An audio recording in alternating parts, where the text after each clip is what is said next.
Estamos de vuelta con Carlos Huamanto Mesilla, él es CEO de DN Consultores y vamos a hablar ahora sobre la agenda en el sector telecomunicaciones. Buenas noches, bienvenido Carlos a Punto Económico. Buenas noches Luis, un gusto. Cuéntanos, hay un tema importante de trascendencia para el país que es el tema de la red dorsal. O sea, ¿quién no quisiera a nivel nacional tener, digamos, que la red llegue a su casa, probablemente a su comercio, y poder estar conectado con el mundo a través de Internet, por ejemplo?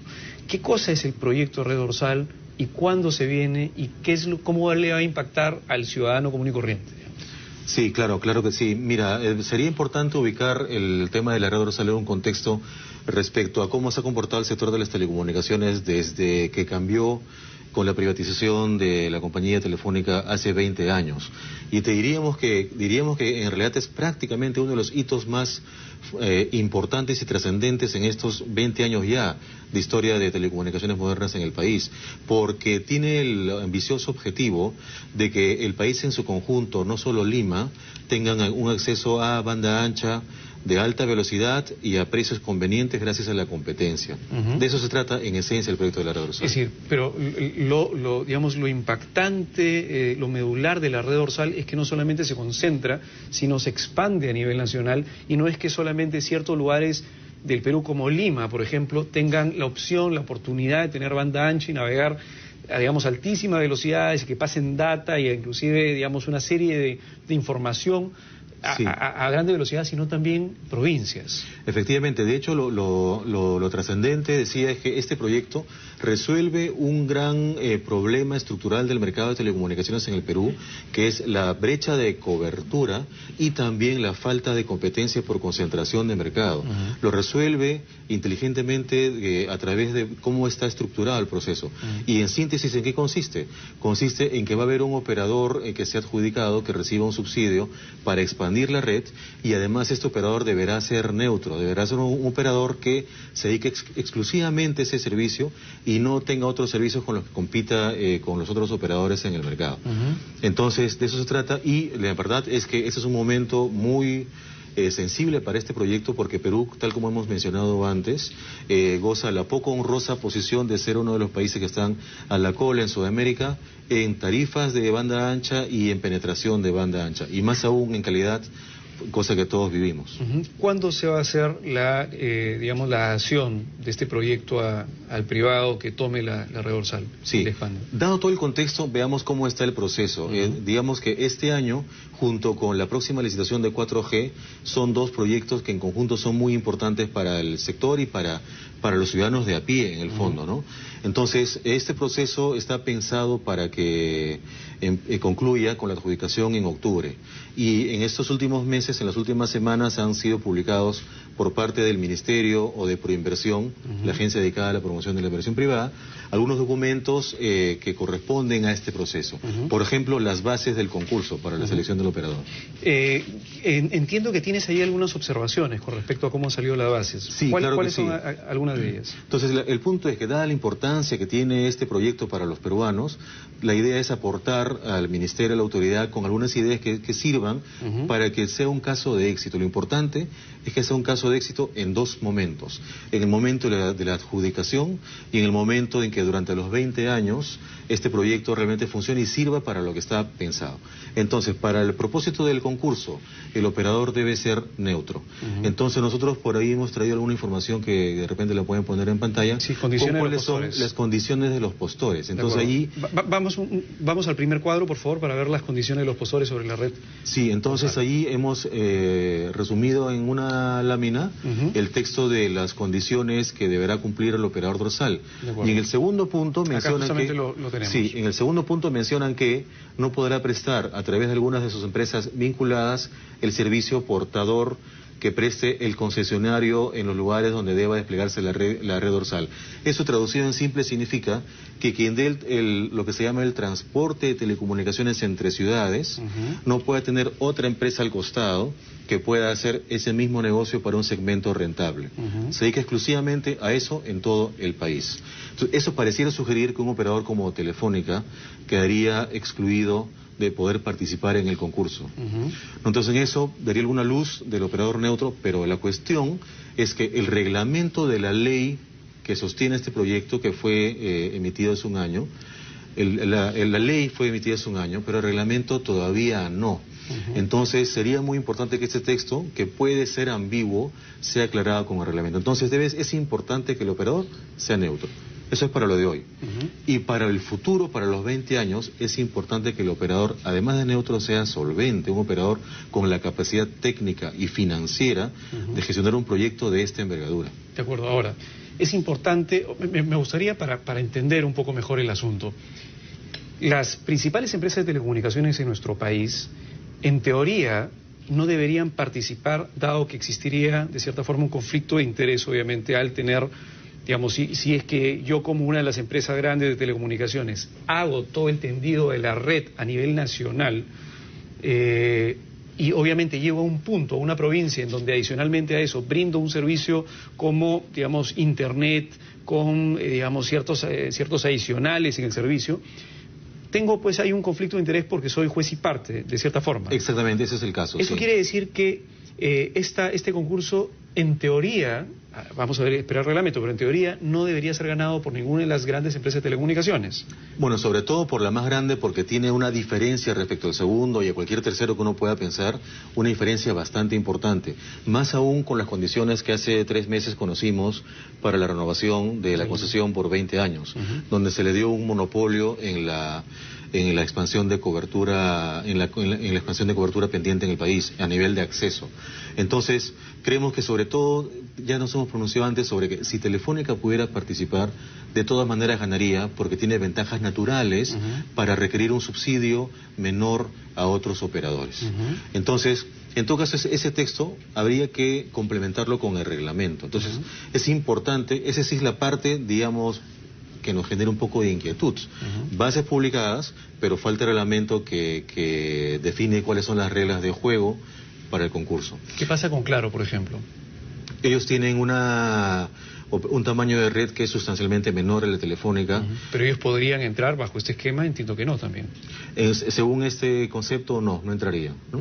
Entonces, pero una vez más insistiría en que la claridad del texto depende de lo que el reglamento vaya a decir. Ahora, ¿qué es lo que nos conviene a todos más como peruanos? Nos conviene que, digamos, la red se haga con el menor subsidio posible, lo que implicaría de repente que aquellas empresas de telecomunicaciones que ya tienen redes tendidas les sea mucho más fácil terminar de hacer una red dorsal completa, o nos conviene más, digamos, que sea alguien completamente ajeno al tema, que solamente haga la red y luego las empresas de telecomunicaciones se monten sobre la red para brindar los servicios. ¿Y por qué?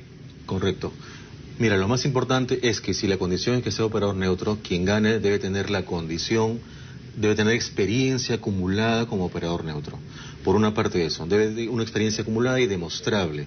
En otros países seguramente, o acá en el Perú, que en verdad es mucho menos probable, pero digamos en general quien sea elegido debe demostrar experiencia como operador neutro, cosa que Telefónica no puede demostrar. Ni Claro ni... Bueno, ni en Excel.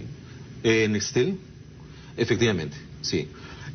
Pero fuera de eso, cuando decimos que debe ser un operador solvente, nos referimos a que las condiciones que están planteadas en las bases solamente definen que el puntaje ganador está en función de quién pide el menor subsidio.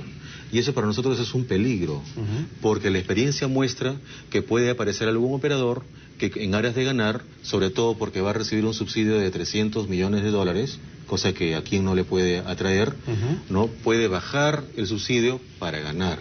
A eso vamos con que debe ser un operador solvente, técnica y financieramente. Por eso nosotros creemos que en el puntaje ganador, además del componente financiero, debe hacerse lo que se hace en tantas otras licitaciones, es decir, una combinación de puntaje técnico y puntaje financiero. Y normalmente el puntaje técnico pesa más. Entonces, alguien que demuestre que tiene tantos kilómetros de red a nivel internacional, tantos años de experiencia como operador neutro, y así alguna otra característica. Entonces, eso es algo que nosotros creemos que podría considerarse para evitar que haya lo que podemos llamar operadores golondrinos, que con tal de recibir un subsidio importante puedan entrar en el proyecto y luego a la larga pongan en riesgo su sostenibilidad. ¿Cómo pondrían en riesgo la sostenibilidad del proyecto? ¿Haciendo un proyecto ineficiente? O sea, por ejemplo, tendiendo redes que son inadecuadas y que se terminan cayendo en algún momento. Mira, la principal forma de que lo pondrían en riesgo es de arranque nada más con la implementación. La implementación del proyecto está pensada para 3 años. Y está pensada porque la geografía del país es especialmente compleja. No es lo mismo tender de Lima a Cañete que en la Sierra Sur o la Sierra Norte o más aún la selva. Entonces, eso es de por sí complejo, y a la hora de que ya entres en el terreno siempre aparecen sorpresas respecto a lo que uno en el papel diseña.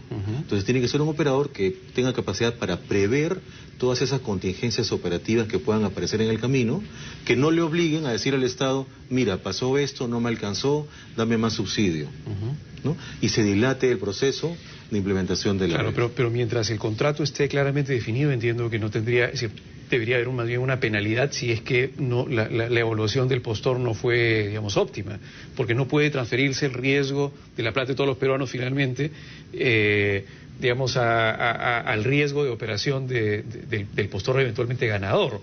Entonces el contrato debería ya prever eso y debería decir, bueno, si efectivamente, a pesar de todas las condiciones, no lo cumples, a menos que las bases hayan dicho cosas que son mentiras, ¿no? Que no, espero que no sea así, es decir, no creo.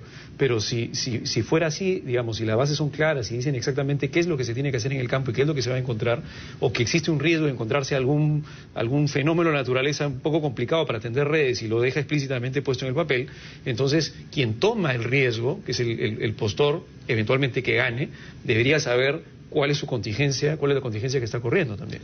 Totalmente cierto conceptualmente, pero en la realidad la historia de los 20 años, si revisaras la historia de procesos algo similares a verías que en la práctica, por más que en el contrato el Estado se esfuerce para contemplar todas las contingencias posibles, a la hora de la verdad sí han habido dilaciones en la implementación de proyectos rurales. Entonces, porque aparecen sorpresas, ¿no? Entonces, y si el operador adjudicado no tiene la espalda suficiente para afrontarlo, el Estado no tiene otra que ver la manera de resolverlo.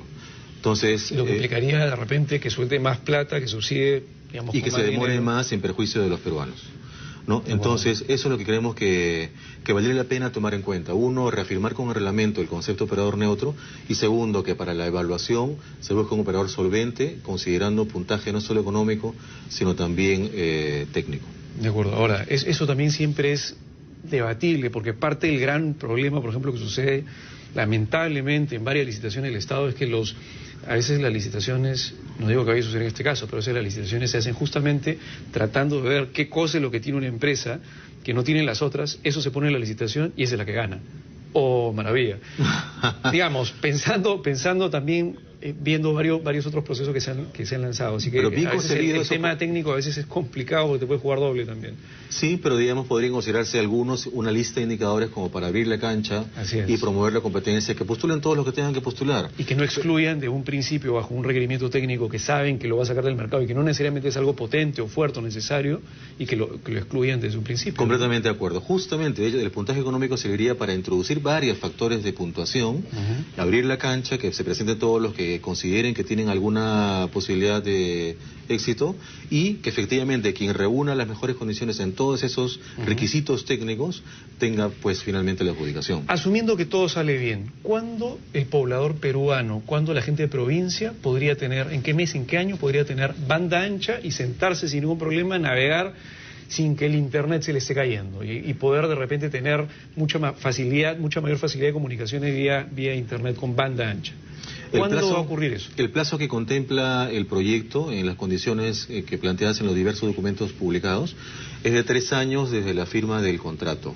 Cuando se firma el contrato, la intención del gobierno es que la adjudicación sea en octubre, y con 1 o 2 meses para el fin del contrato, digamos que cerraríamos el año con el contrato firmado 2013 más 3, 2016. Sin embargo, como mencionamos hace un momento, el reglamento no está publicado, sería publicado para comentarios, y eso toma un mes más. Entonces, nosotros encontramos algunos riesgos de que la fecha meta de 31 de octubre no sea cumplida, y por tanto que esto podría dilatarse hasta el año próximo en algún momento. Pero en todo caso, del momento que sea adjudicado, 3 años más, diríamos 2016 o 2017. Digamos, con una alta seguridad, esperemos todos que en el año 2017 la gente de repente que nos está viendo en provincia, en la selva, en la sierra, y que hasta ahora no llega a internet, podría eventualmente tener internet internet de banda ancha para poder hacer negocios, para poder tener mejor educación, acceso a información, etcétera. Eso va a ocurrir en el 2017 en este país. Así es, y si es con 4G, mucho mejor. Vamos al tema de 4G, porque 4G es importante. Primero explícanos, ¿qué cosa es 4G? Rápidamente, que ya se nos acaba el tiempo, ¿qué cosa es 4G y qué es lo que se viene la próxima semana con respecto a eso? Lo más importante de 4G es que cuando me preguntan cuál es la diferencia con 3G como tecnologías, y si la respuesta fuera es porque es la velocidad, una velocidad mayor, sería como si hace un siglo, a inicios del siglo XX, dijéramos que la diferencia entre una carroza de caballos y un automóvil sea la velocidad. La diferencia, por supuesto que es velocidad, pero es mucho más que eso la diferencia. La alta velocidad que ofrece el 4G permite que los ciudadanos podamos acceder a aplicaciones muy exigentes en capacidad, sí, para múltiples usos, así como de entretenimiento, también profesional y también de inclusión social. Eso entonces, es la próxima semana. La semana próxima se adjudica y ahí también esperamos que 1 año y medio esté eso otorgado. Nosotros creemos que en forma similar a experiencias previas, haya en el precio planteado base o el precio de adjudicación una combinación entre técnico y económico. Me refiero de precio pagado en efectivo y precio en compromiso de inversión, pero sin llegar al caso de Vietel, donde fue un apenas 5% menos en efectivo. Debe pagarse más en efectivo y un componente de inversión importante para que 4G llegue rápido al país. De acuerdo, Carlos, lamentablemente se nos fue el tiempo, pero en todo caso queda el tema sobre la mesa. De acá, dentro de 1 año y medio, estamos hablando de mediados probablemente del 2015, esperemos todos tener en nuestros celulares, en los smartphones, en las tablets, 4G. Esperemos todos eso. 2016 un poco más certeramente. Ok, mientras más rápido mejor. Sí, gracias. Muchas gracias, Carlos, por venir a Punto Económico y volvemos con más en la tercera parte del programa. Regresamos.